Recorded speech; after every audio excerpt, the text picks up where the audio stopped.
నేనే మహాసుత్తిని. నన్ను సుత్తి పెట్టి కొట్టి చంపేయాలని చూస్తావా? నీకిదే సరైన చిత్త. ఇప్పుడు ఇంకో కసి చెబుతాను, ఇరుకో.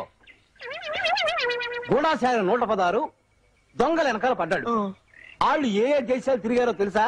వద్దు మహాప్రభు, నాకు తెలుసుకోలేదు. తిత్తి దేశా తిను.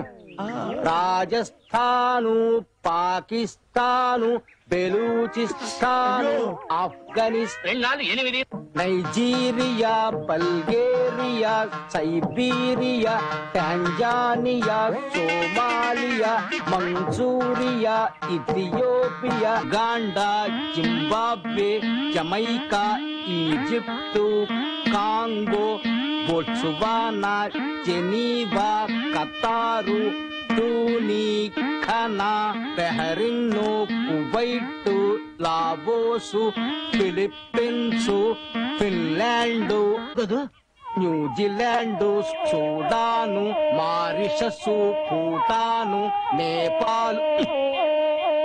ఏందో కవి ఎట్లా అయిపోయావు? ప్రపంచ పర్యటన ప్రారంభించారు కదా, ఇండియా ఎప్పుడు తిరిగి వస్తారు?